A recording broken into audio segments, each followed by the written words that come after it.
Alright, good morning Lauren B fans. Today we are going to introduce a wide array of different colored gems, focusing on a huge array of many different options for gemstones in every different color. Some types of gems come in every color imaginable, whereas some are color specific. We want you to be able to see how many different options there are for unique, different, and vibrant alternatives to diamonds as center stones, because many people are straying away from diamonds to both set their rings apart, as well as having really gorgeous natural gems that typically cost a lot less than a diamond. One helpful tool to begin looking at color ranges is understanding what color is. Visible color has three different components: hue, tone, and saturation. So we're going to spend a couple minutes just talking about what that means.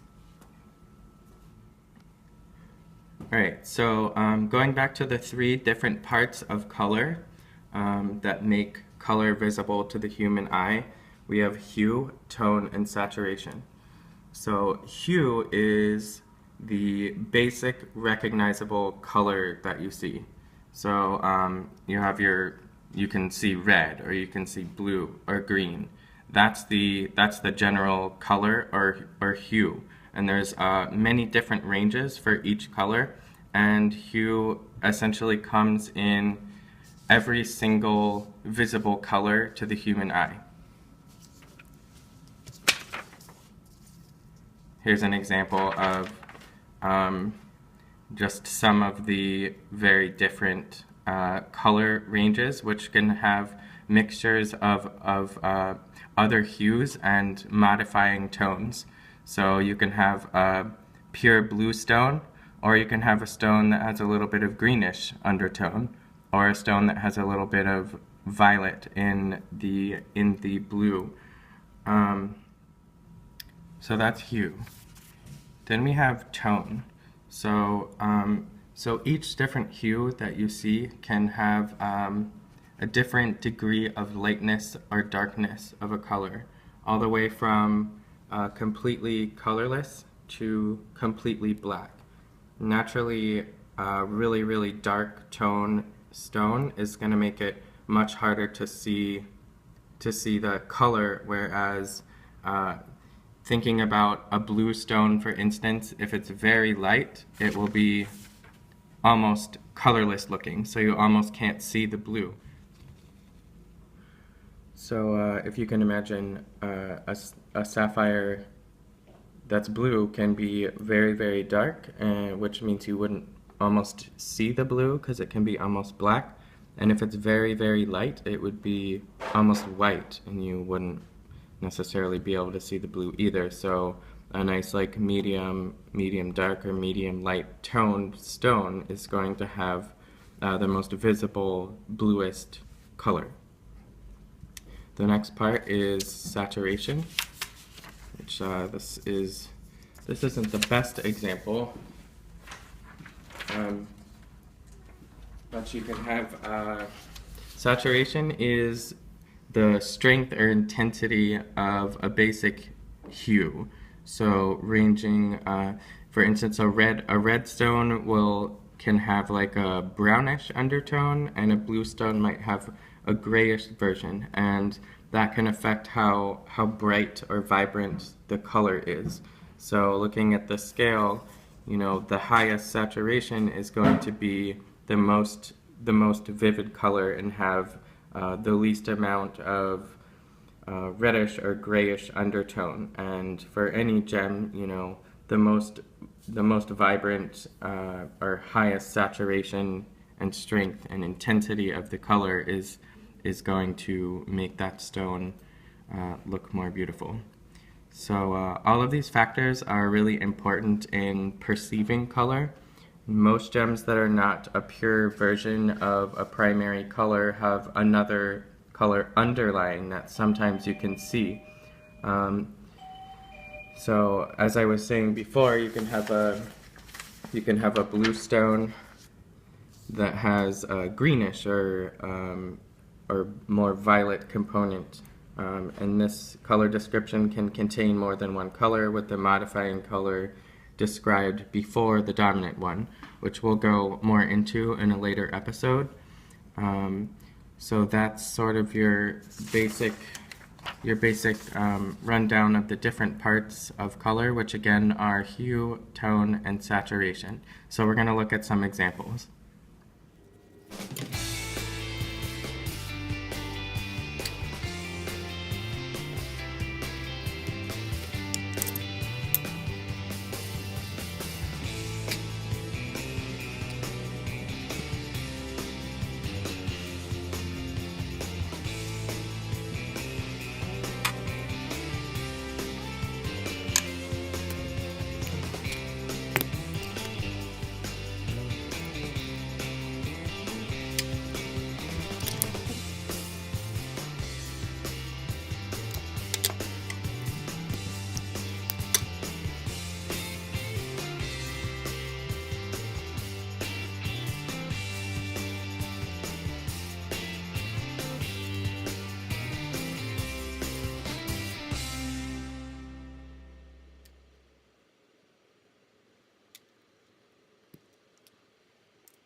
Money ever.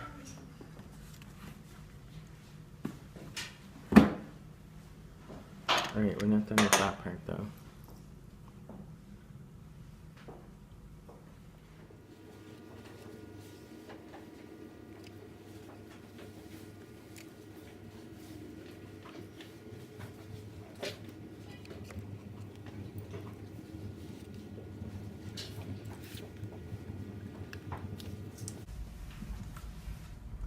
Okay, so I'm going to pull each color range and talk a little bit about each one. Okay. So starting with blue, which is one of the most popular and richest color ranges for any gem. Some of the most popular are sapphire, you've got aquamarine, and blue topaz, and so on. There are also many different less common types of stone that can achieve very different properties in every different hue, tone, and saturation. All stones work with light differently, and there may be some varieties of stones that you may have never heard of that we can introduce you to here at Lauren B that give a diamond a run for its money.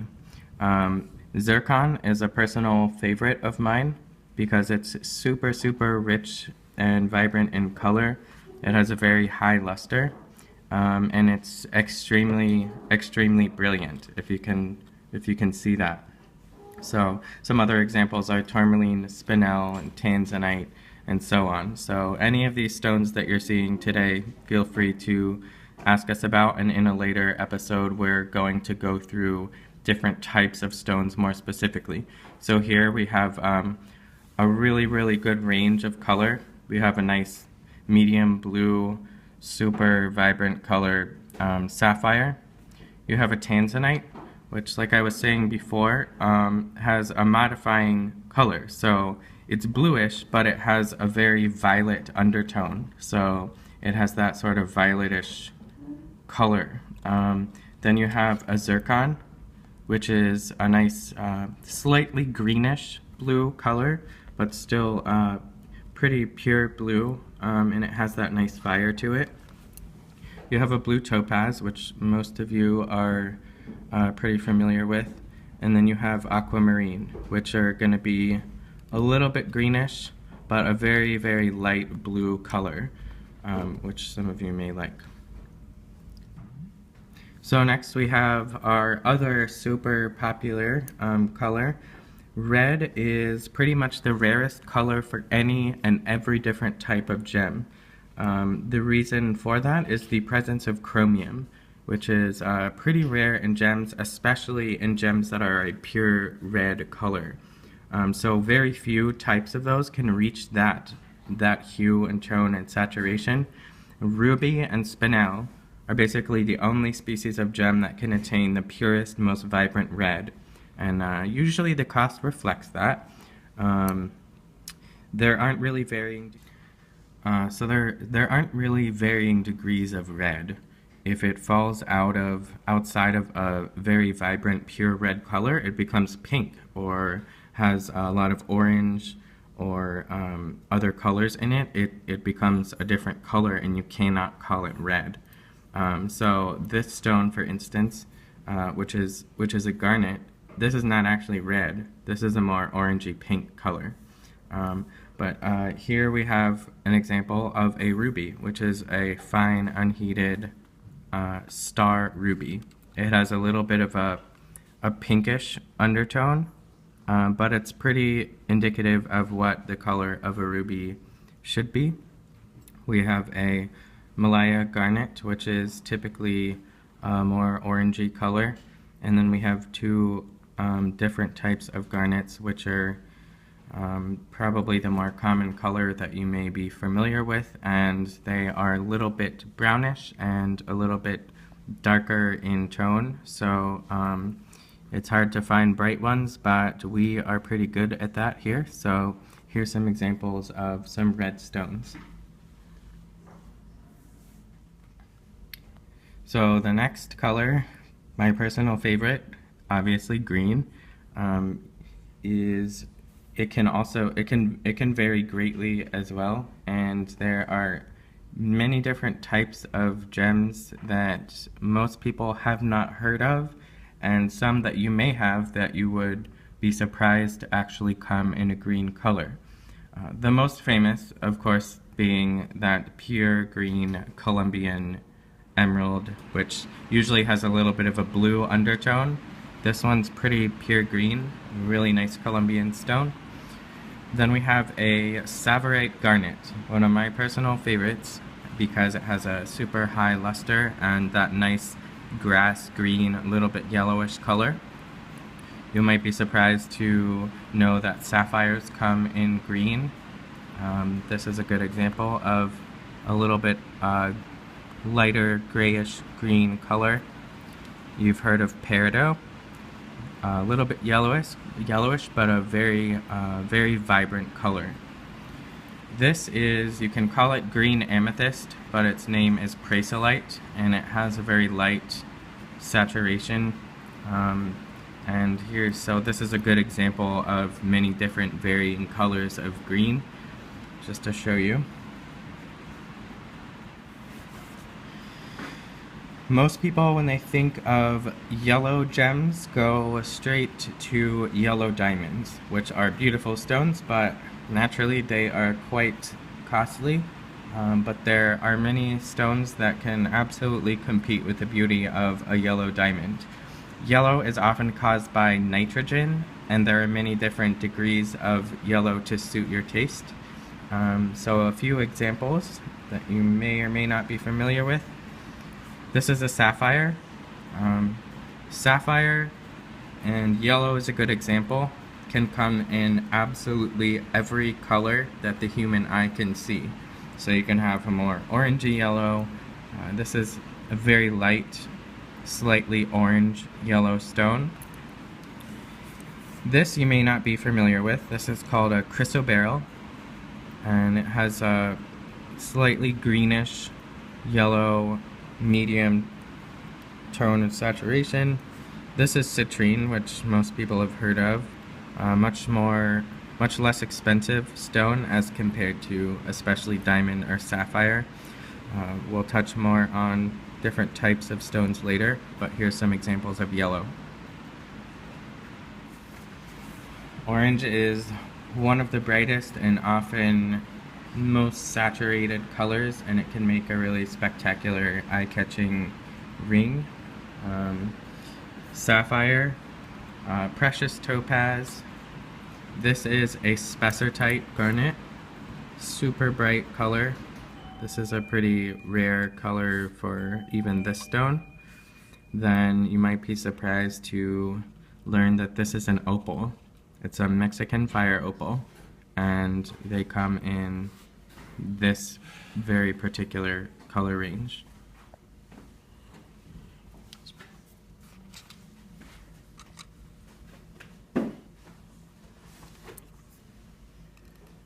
So next we're going to look at some purple and pink stones. So you have all of these stones are different types of gems. You have a sapphire that is a slightly purplish pink. Sapphire is always going to be a very high luster, pretty sparkly stone. So again, they come in every single color you can possibly see. Spinel is a much less common type of stone. Oftentimes it's going to have a little bit of a grayish undertone, but they're very hard and have a really nice high luster. Then you have two different types of garnets here. This is a very rare color for a garnet, this nice purple, very, very vibrant, deeply saturated color. Moving on to slightly more pinkish. This is also a garnet. Has a very strong orange undertone, but I'd still probably consider this stone pink or pinkish orange, if you will. This is a more unique stone which most people haven't heard of, called a kunzite, and it has that very, very light, slightly purplish pink color. So all of these should show you a pretty good range of pink and purple tones.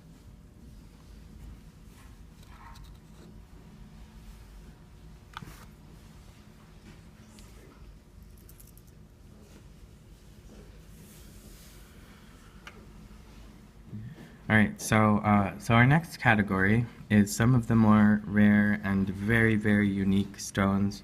Every single one is different, and nature can play some really cool tricks with light.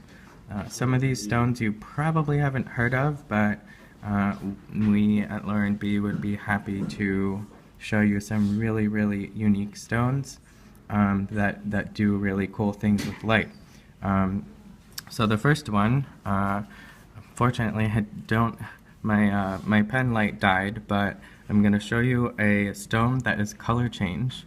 A couple different types of stones, which are extremely rare, can completely change color in different types of light.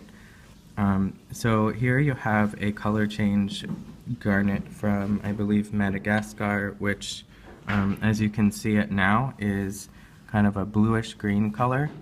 When I show you the stone in daylight, for instance, the stone will be completely change color from this greenish blue or bluish green to a reddish purple. So I'm going to show you what that looks like.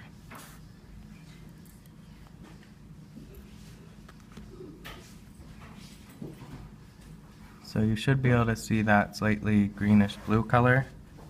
All I have is a lighter, sorry, but if you can see that color change to complete red.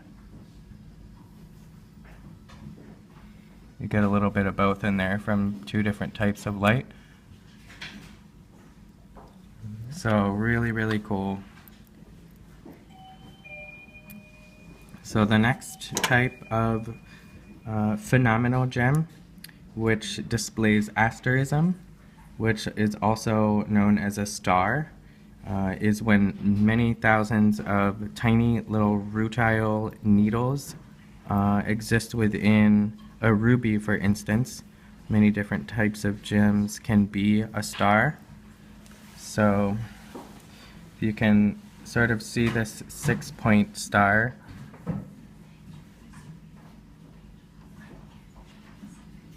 Really cool effect. These are not faceted gems, they only are a cabochon, which is like this smooth, rounded, high polished stone. This is a star ruby.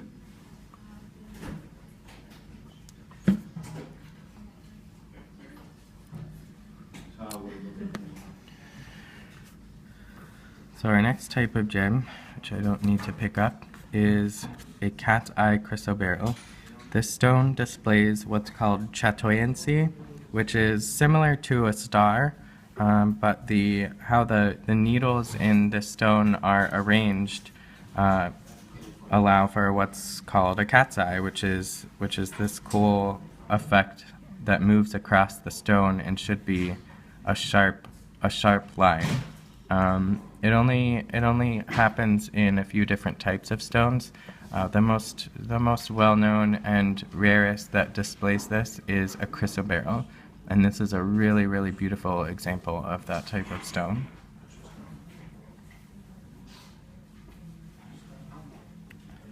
And finally, we have opal. Most of you are probably most familiar with a white common opal. They sort of have a whitish tone. Sometimes they have a nice play of color. The different colors that you see in an opal are not called fire, and fire opal is a completely different type of stone. But white opal is the most common.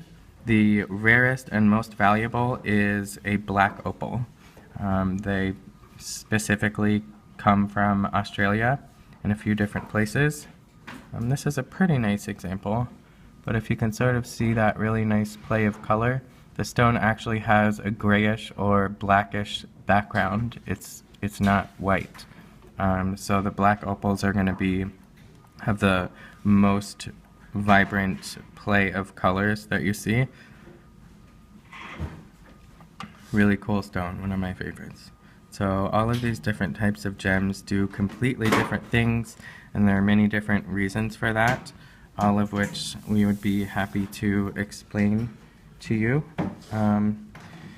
So that concludes this episode. Hopefully you got some good ideas for many different types of colors and different types of stones, and in the next episode we will focus much more specifically on actual different species of gems. So we'll leave it there. So finally, at Lauren B, as most of you probably know by now, we make custom rings. So we can make any of our setting styles for any type or any shape, any size of stone, and colored stones can produce a completely different effect than diamonds and typically cost a lot less. So here's some examples of some of our popular designs made with colored stones. These two are our signature wrap setting. You have two different types of tourmaline, completely different colors. Slightly pinkish purple tourmaline in our RS63 setting. This is also our signature wrap setting, RS63, with a really nice blue-green tourmaline. I don't know if you can see that, but from different angles you get kind of both, or all of the above, green, yellowish, and a little bit of blue in there. This is our newest addition, our hidden halo, in a two-tone setting, and this is a morganite beryl, a nice big oval, really bright stone. Next you have a really nice medium light blue sapphire in a three-stone setting. Then you have a peridot, pretty inexpensive but extremely vibrant stone. Here's our wrap setting with the cathedral feature.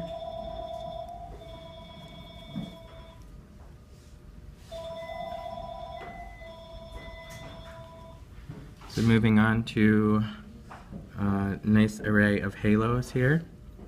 We have this is our RS61 setting. a nice two-tone version with a morganite cushion cut center stone. Have a shared prong band with a double-edged halo here. And this is one of those really unusual and very uncommon purple garnets. My favorite stone of all, a mint tsavorite or Marilani mint garnet. One of the brightest green stones you can possibly find in our double-edged hair halo with the cathedral. Beautiful, beautiful ring. We have a really nice oval sapphire, also in a double-edged halo with the cathedral. Really nice oval stone.